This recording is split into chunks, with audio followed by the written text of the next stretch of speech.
mungkin anak sekarang itu banyak yang gugurnya di sana. Oke. Jadi nggak bisa baca gitu, karena mungkin karena pengaruh handphone juga ya gitu kan. Jadi sekarang kita lagi seleksi, kebetulan hari ini lagi seleksi, lagi berjuang loh, 2 orang ya, yang satu dari Astana, dari Asem. Nah ini mudah-mudahan minimal Subang udah merindukan lagi nih. Mudah-mudahan dengan tagline-nya ngabret ini bisa ngabret ke nasional. Dan yang baru daftar itu kurang lebih antusiasnya luar biasa. Nah, ini sampai 658 orang Siswa yang mau ikut, yang minat gitu kan. Ini tadi makanya kenapa ada seleksi ke provinsi. Ya kita berusaha untuk mengirimkan yang terbaik, gitu kan. Pasti bangga. Saya yakin pada saat setiap pengukuhan itu tidak ada orang tua yang tidak menangis melihat anaknya dikukuhkan. selalu saya saksikan.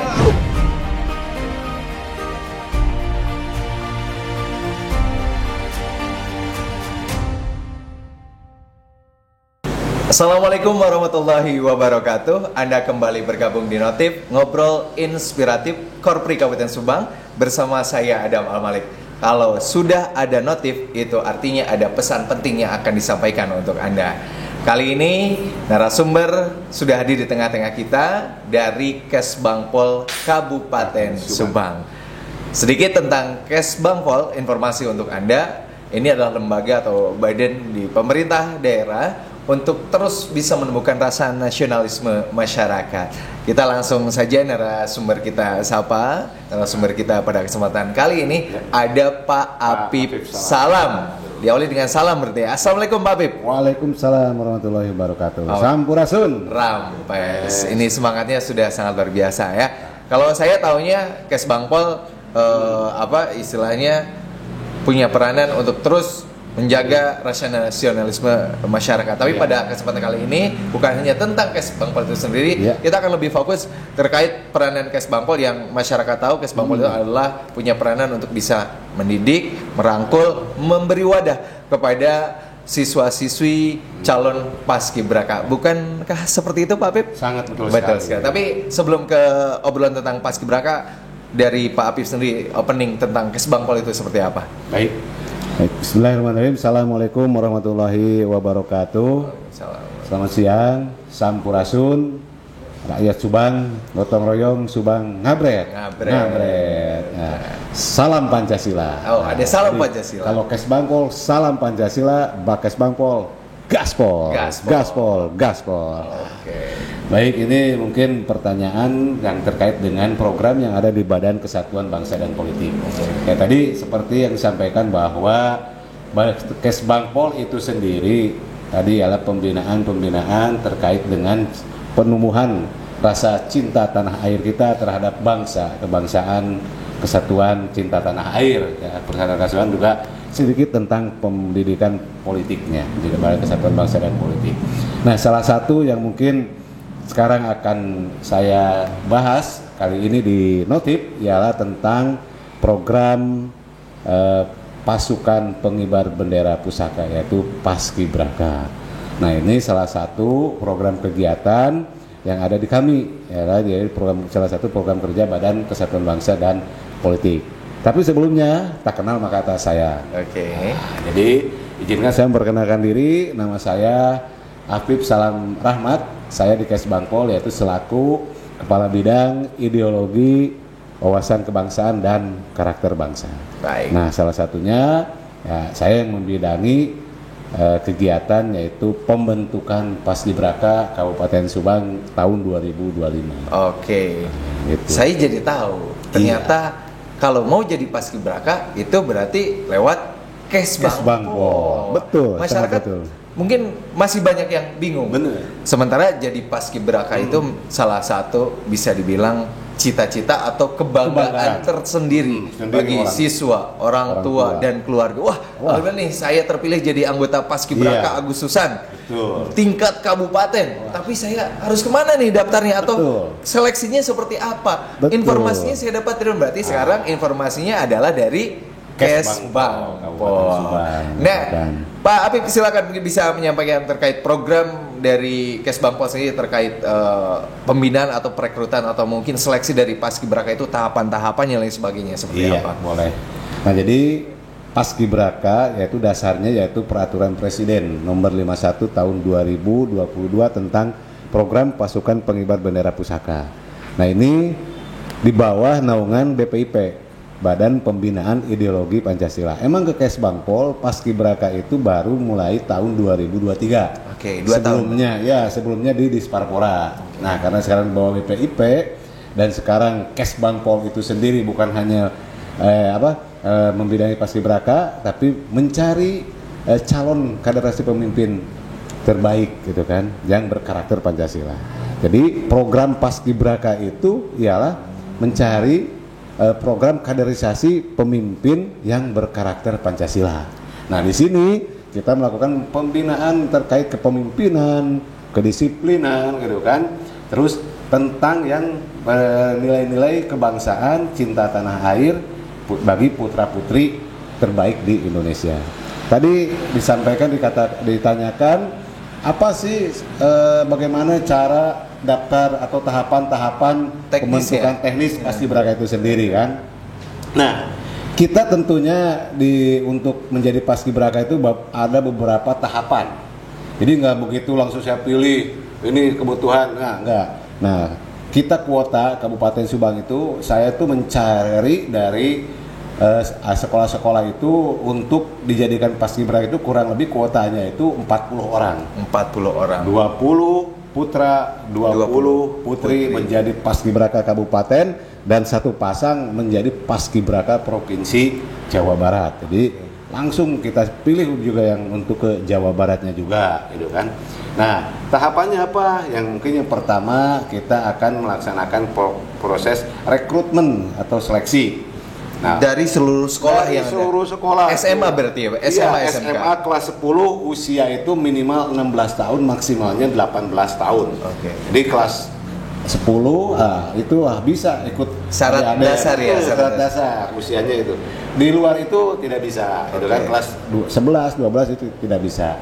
Nah, kita menjaring anak-anak di Kabupaten Subang itu yang kemarin ada tahap rekrutmen. Jadi rekrutmen kita penjaringan di tiap sekolah, dan yang baru daftar itu kurang lebih antusiasnya luar biasa. Dan ini sampai 658 orang siswa yang mau ikut, yang minat gitu kan. Seleksi itu baru seleksi. Itu baru rekrutmen kita, rekrutmen dan seleksi. Nah, nanti mereka itu kita seleksi dulu, nggak begitu. Kita seleksi tahap awal itu kan, yang memenuhi syarat tinggi badan itu kan, berat badan tingginya putra di atas 165, putri di atas 160. Nah, kita jaring dari 650 itu terjaring kurang lebih sampai ke 250 sekian. Nah, itulah nanti yang akan melakukan pendaftaran. Nah, kita melalui link, Pak. Jadi kita melalui link yang namanya aplikasi Transparansi Paskibraka. Oke. Nah, dan ini bisa diakses tentunya. Akses yang bagi yang tadi yang sudah lulus rekrutmen. Nah, aplikasi Transparansi Paskibraka ini salah satu program seleksi biar transparan. Jadi mereka bisa melakukan secara online, daftarnya online, bisa di rumah, di sekolah itu kan, upload berkas, upload semuanya itu melalui aplikasi Transparansi Paskibraka. Dan informasinya lengkap di sana terkait syarat-syarat. Nah, kita syarat-syarat nanti akan kita upload, mereka nanti akan punya akun. Oke. Akun yang linknya itu langsung ke pusat. Jadi aplikasi ini langsung terintegrasi ke BPIP.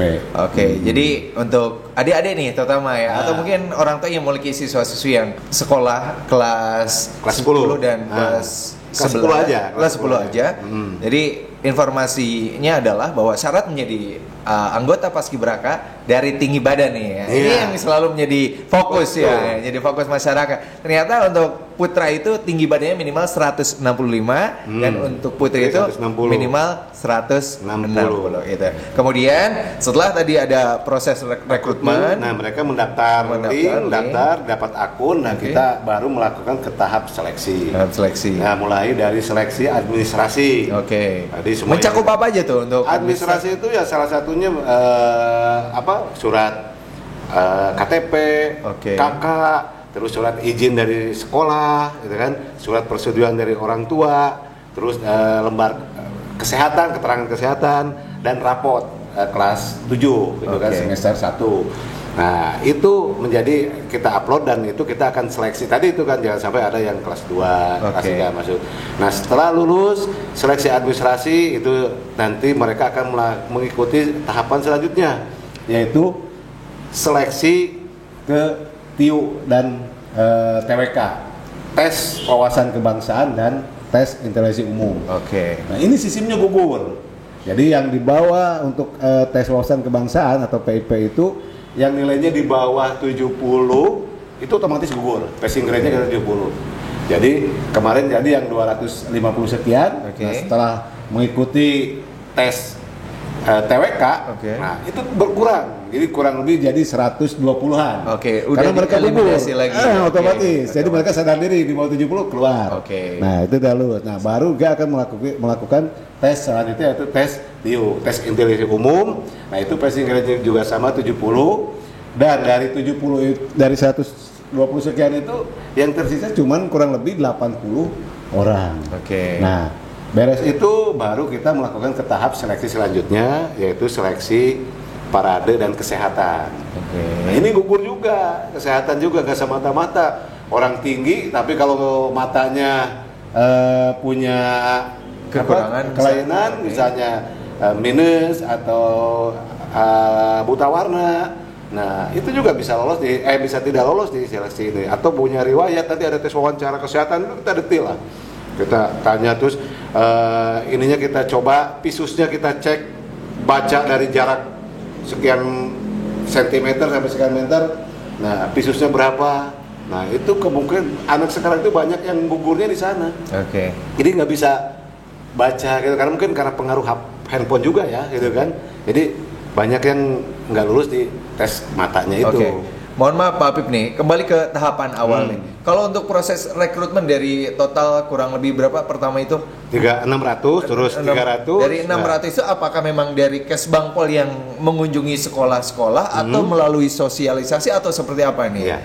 Kita ada dua sosialisasi, ya, sosialisasi via media dan sosialisasi tatap muka. Jadi kita mengundang seluruh pembina Paskibraka yang ada di Kabupaten Subang. Nah, di sana kita jelaskan sosialisasi itu terkait dengan program Paskibraka dan petunjuk teknis terkait pelaksanaan seleksi, gitu kan.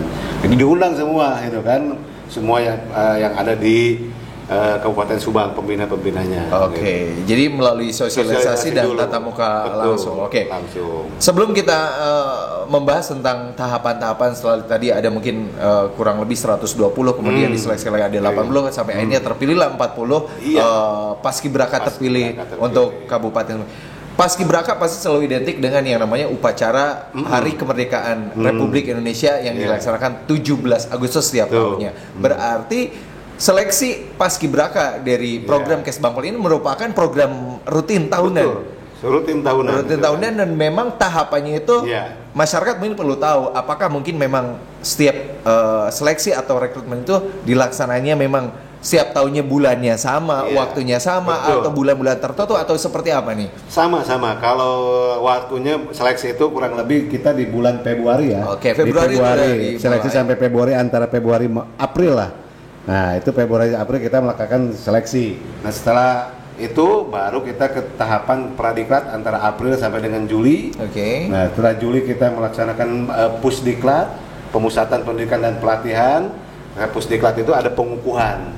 Nah, pengukuhan setelah dikukuhkan menjadi paskibraka, nah mereka tugasnya yaitu melaksanakan pengibaran bendera pusaka. Bendera pusaka ya. Jadi Hari Kemerdekaan Republik Indonesia. Betul. Apakah hanya Hari Kemerdekaan Republik Indonesia saja untuk Paskibraka atau memang teman-teman yang terpilih ini bisa dilibatkan juga dalam hari-hari besar nasional? Pertanyaan bagus tuh. Nah, jadi untuk Paskibraka itu sendiri yang sekarang kita bentuk, yaitu sekarang itu beda sama yang lalu. Kalau tahun-tahun yang lalu sebelum di Kesbangpol itu hanya tugas pokoknya, tugas wajibnya itu hanya di Hari Kemerdekaan. Nah, sekarang selain di Hari Kemerdekaan Republik Indonesia, nah mempunyai tugas juga yaitu di Hari Lahir Pancasila. Hari-hari besar. Hari Lahir Pancasila 1 Juni nanti. Nah, ini mungkin sangat pas nih kita ngobrol sini karena 1 Juni juga ini persiapan kita juga untuk mengibarkan lagi bendera pusaka lagi nanti di Pemda pada saat lahir Pancasila. Itu yang pokoknya. Tapi ada tugas juga, pelaksanaan tugas Paskibra, mereka juga bisa dilibatkan pada saat pengibaran bendera di hari-hari besar nasional, kayak Hari Bela Negara atau hari kemarin pendidikan, hari apa. Nah, itu mereka bisa mengibarkan bendera. Oke, kembali berarti waktunya memang cukup panjang ya untuk tahapannya, dari mulai Februari ke Agustus itu kurang lebih 5 sampai 6 bulan. Kembali ke tahapan seleksi tadi yang sampai 80 nih, terpilihlah mungkin dari siswa-siswa yang sudah mengikuti tes wawasan kebangsaan, terpilih 80. Nah, tahapan selanjutnya apa nih yang diikuti? Setelah parade kesehatan, tahapan selanjutnya itu tes samapta. Tes samapta. Samapta di sini ialah tes meliputi lari 12 menit. Okay. Nah, terus sit up 1 menit, terus back up, gitu kan. Sit up, back up, terus sateran. Ada sateran. Nah, itu tes kesamaptaan. Nah, itu mereka kita seleksi dari segi fisik, karena Paskibra itu harus mempunyai fisik yang kuat, gitu kan. Okay. Nah, setelah mereka melakukan tes kesamaptaan, nah itu sistemnya scoring. Kita nilai berdasarkan kemampuan mereka. Nah, terus kita laksanakan juga seleksi kepribadian. Nah, di sini kepribadian itu meliputi seleksi wawancara, terus seleksi psikotes, terus pengembangan bakat dan minat. Jadi calon paskibraka itu kita uji kembali, benar-benar digembleng ya. Gembleng kita diuji pertanyaan seputar wawasan paskibraka, wawasan kebangsaan, terus juga pengembangan minat dan bakatnya, gitu kan, sejauh mana mereka punya bakat yang mereka miliki untuk dikembangkan, gitu. Karena kita ingin mencari yang terbaik. Okay. Dari Pak Apip sendiri mewakili rekan-rekan di Kesbangpol, potensi Kabupaten Subang nih melihat anak-anak muda untuk menjadi paskibraka itu seperti apa sih? Oh, sangat besar sekali ya, anak-anak antusias kita. Jadi potensinya itu dilihat dari antusias. Mulai dari antusias. Sebenarnya kalau kita tidak batasi aja ya, nah ini kaitan kuota aja, saya pinginnya itu untuk paskibraka itu ya kalau bisa untuk memperbanyak kuota. Jadi kuotanya jangan 40 kalau bisa. Jadi pasukan pagi, pasukan sore itu beda. Jadi kurang lebih jadi 60 orang lah. 60 orang. Biar apa nanti? Biar memberikan kesempatan kepada yang lain, gitu kan. Nah, karena apa? Ini pembinaan ini juga semakin banyak paskibraka di Kabupaten Subang, ini semakin banyak juga calon pemimpin masa depan untuk Kabupaten Subang. Oke. Nah, mungkin sekarang ada program yang berkarakter, tadi kan karakter Pancasila. Nah, ini salah satu media untuk menampung anak-anak yang tadilah, yang anak yang pergaulannya tawuran, kenakalan remaja, terus main game online Ini mungkin kalau mereka ikut paskibraka ini akan sedikit menikah, gitu kan. Karena tadi itu kita membangun karakter dari pelajar itu sendiri. Pak Apip secara tidak langsung membuka jalan obrolan nih. Betul. Terkait sekarang yang lagi viral. Viral. Pak Deddy Mulyadi, Gubernur Jawa Barat, Bapak yang Aing. lebih dikenal KDM Bapak Aing nih. Tiba-tiba membuat aturan atau ada aturan yang secara tiba-tiba anak-anak yang bisa dibilang awalnya pergaulannya kurang baik, yang sering tawuran di jalan dan sebagainya, tiba-tiba dirangkul.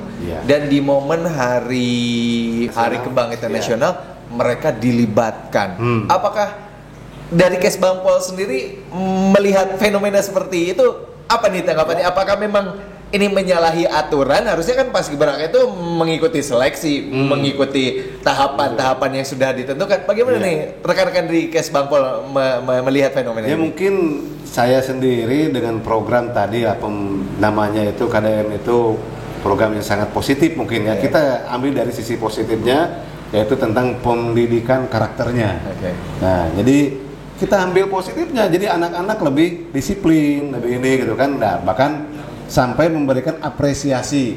Nah, apresiasi menjadi petugas kemarin pengibaran dan petugas Hari Kebangkitan Nasional. Wah, saya terharu gitu kan melihat anak-anak yang tadinya tidak disiplin, tidak ada tentang potensi paskibraka baris berbaris, tapi dengan digembleng dengan pendidikan karakter yang di semi militer ya, yang di tempatnya di militer. Saya terharu melihat kemarin paskibraka ya mungkin kalau dilihat sekilas mata itu seperti anggota paskibraka itu kan, dari barisnya, pengibarannya kayak yang tidak anak nakal lah gitu kan. Ini positif menurut saya gitu kan ya, walaupun tadi antara dibedakan lah antara paskibraka dan tadi yang mengibarkan bendera.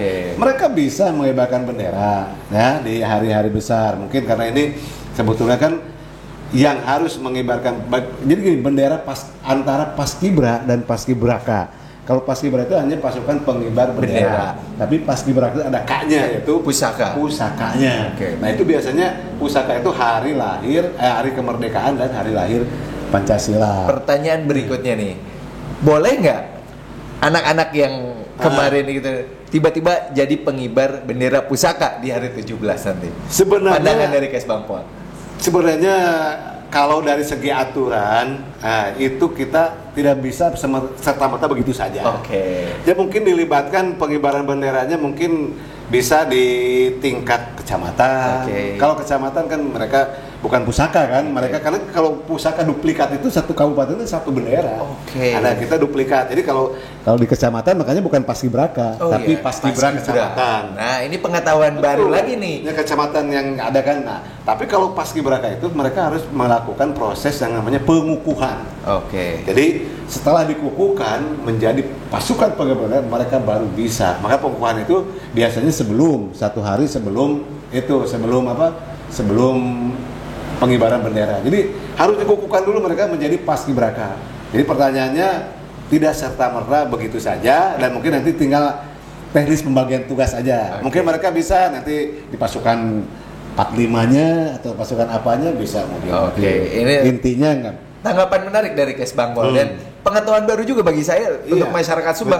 Ternyata paskibraka itu hanya ada di tingkat kabupaten atau kota, provinsi dan nasional. Kalau untuk yang walaupun 17-an mohon maaf itu tingkat kecamatan, tingkat desa, itu nama pasukan pengibarnya hanya paskibra. Karena kalau tingkat kabupaten kota, provinsi itu paskibraka pusaka hanya ada satu di masing-masing daerah. Itulah kenapa mungkin diperlukanlah tahapan-tahapan seleksi khusus, syarat-syarat khusus untuk pusdiklat dan lain sebagainya. Nah, setelah 40 terpilih, berapa lama nih sampai pengibaran 17 Agustusan? Ya, kita kan tadi ada pradiklat lah sebelum pusdiklat juga, karena pusdiklat keterbatasan anggaran juga. Pusdiklat yang harusnya kita 14 hari. Nah, sekarang Kesbangpol hanya 6 hari gitu kan. Nah, keterbatasan anggaran akhirnya kita pradiklat. Pradiklat itu tiap minggu mereka 10 kali itu mereka melaksanakan latihan. Nah, baru pusdiklatnya itu 6 hari atau 8 hari sebelum itu kita pemusatan di sana, karena dipusatkan. Nah, itu mungkin kurang lebih seperti itu. Sip. Jadi untuk adik-adikku masyarakat Kabupaten Subang yang tentunya menyimak notif kali ini, sekali lagi untuk menjadi seorang paskibraka itu diperlukan tentunya wawasan yang jauh lebih luas. Harus memenuhi kriteria dan ada syarat-syarat yang harus dipenuhi. Untuk tahapan-tahapannya pun itu tidak serta-merta mendadak. Saat mau 17-an saja tadi prosesnya itu Kesbangpol melakukan tahapan-tahapan dimulai sejak bulan Februari. Sampai akhirnya terpilihlah 40 orang yang bertugas untuk mengibarkan bendera pusaka di hari ulang tahun Republik Indonesia setiap tahunnya tanggal 17. Nah, menarik juga nih yang akan saya tanyakan nih. Apakah Kesbangpol Subang itu hanya menyeleksi untuk paskibraka tingkat kabupaten dan provinsi? Karena beberapa tahun kebelakang pernah kita dapat informasi bahwa salah satu siswa Subang itu berhasil menjadi anggota paskibraka tingkat nasional. Itu apa nih yang menjadi latar belakang kenapa siswa tersebut bisa sampai menjadi petugas pengibar bendera pusaka di tingkat nasional? Ya mungkin tahapan seleksi kita ada di tingkat kabupaten. Nah, kabupaten, provinsi juga sekarang itu dipilih langsung. Jadi untuk seleksi provinsi langsung dipilih oleh kabupaten. Jadi untuk provinsi kita pilih satu pasang, 2 orang ya. 2 orang, berarti 1 putra, 1 putri, itu dikirim ke provinsi. Nah, nanti di provinsi itu diseleksi lagi untuk ke nasional. Jadi 3 pasang nanti di provinsi untuk ke nasional, dan nanti dari 3 pasang itu diambil 2 orang dari ini. Nah, tadi makanya kenapa ada seleksi ke provinsi. Ya kita berusaha untuk mengirimkan yang terbaik, gitu kan. Terbaik se-Jawa Barat, kalau apalagi nasional, wah luar biasa. Jadi tidak bisa langsung dari Subang ke seleksi kemudian langsung dipanggil ke nasional, tidak bisa. Karena harus masuk dulu ke seleksi tingkat provinsi. Ya mungkin kalau misalnya potensinya yang kita kirimkan, ya mudahan sekarang lagi seleksi, kebetulan hari ini lagi seleksi, lagi berjuang tuh 2 orang ya, yang satu dari Astana, dari Asem. Nah ini mudah-mudahan minimal Subang udah merindukan lagi nih. Mudah-mudahan dengan tagline-nya ngabret ini bisa ngabret ke nasional. Amin, gitu kan? amin. Mungkin mudah-mudahan nanti ini bisa menjadi mengukir tadi yang dulu berapa 8 tahun ke belakang itu sempat ada pasukan pengibar yang bisa ke nasional, ya mungkin saatnya ini menjadi kebanggaan bagi kita Kabupaten Subang dan mungkin khususnya bagi Kes Bangpol yang membentuk anak-anak Paskibraka. Oke, siap. Sekarang di SMP juga anak-anak ada ekstrakurikuler Paskibraka. Ayo gabung, nanti ikut seleksi gitu kan, biar kalian bisa mendapatkan pengalaman yang baru mengikuti atau menjadi seorang Paskibraka. Pasti bangga. Saya yakin pada saat setiap pengukuhan itu tidak ada orang tua yang tidak menangis melihat anaknya dikukuhkan. Selalu saya saksikan, pasti mereka merasa haru dan bangga terhadap putra-putra dan putri. Baik Pak Habib Salam, terima kasih banyak. Iya, sama-sama. Tidak terasa obrolan kita sudah di penghujung. Iya. Sangat menarik apa yang disampaikan. Mudah-mudahan tentunya ini menjadi informasi yang memberikan inspirasi sesuai dengan acaranya Notif. Ngobrol inspiratif. Terima kasih Pak Habib Salam, teman-teman dari Kes Bangpol, juga Anda yang sudah menyaksikan acara Notif kali ini. Saya Adam Al Malik pamit. Terima kasih. Assalamualaikum warahmatullahi wabarakatuh.